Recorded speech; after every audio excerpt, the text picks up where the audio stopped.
Ra'iisul Wasaaraha cusub ee Dowladda Federaalka ee Soomaaliya Xamse Cabdi Barre ayaa sheegay in dowladdiisa ay ka go'an tahay inay xoogga saarto sidii Somaliland iyo Soomaaliya ay si dhab ah oo ehelnimo ah u wada hadli lahaayeen iyadoo maanta ay ku beegan tahay 26 Juun oo ah maalintii deegaanada Somaliland ay xornimada ka qaateen gumeystihii Ingiriiska. Ra'iisul Wasaaruhu waxa uu sheegay in loo baahan yahay in la garab istaago gooni isku taagga Somaliland. Ra'iisul Wasaaraha oo arrintan ka hadlayay ayaa yidhi arrintaasi waan goynay iskamana iman sababo ayaa jiray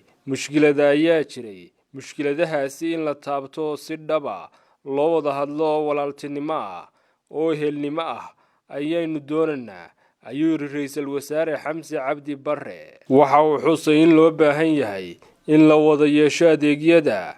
dowladda federaalka ee Soomaaliya sida dhaqaalaha siyaasadda waa lagu kala aragti duwanaan karaa laakiin waxaa jira waxyaabo fara badan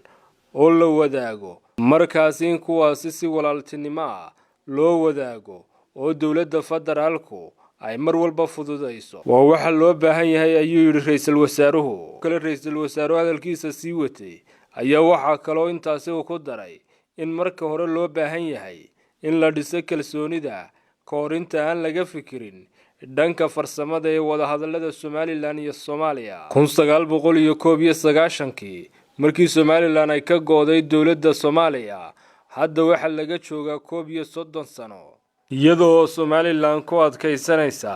mowqifkeega gooni isku taagga halka Soomaaliyana ay mar walba iyaduna raadinayso in mar labaad laga shaqeeyo midnimada Soomaaliya. Cabdirasaaq Axmed Aadantayga telefishinka caalamiga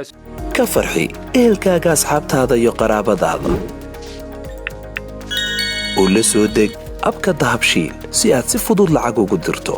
marka aad la soo degto applicationka Dahabshiil ee aad lacag ka dirayso isticmaal koodka khidmad la'aanta ee Tree oo kuu sahlaya in 3 jeer ugu horeeya ee aad lacag dirayso aan wax khidmad ah laga qaadin.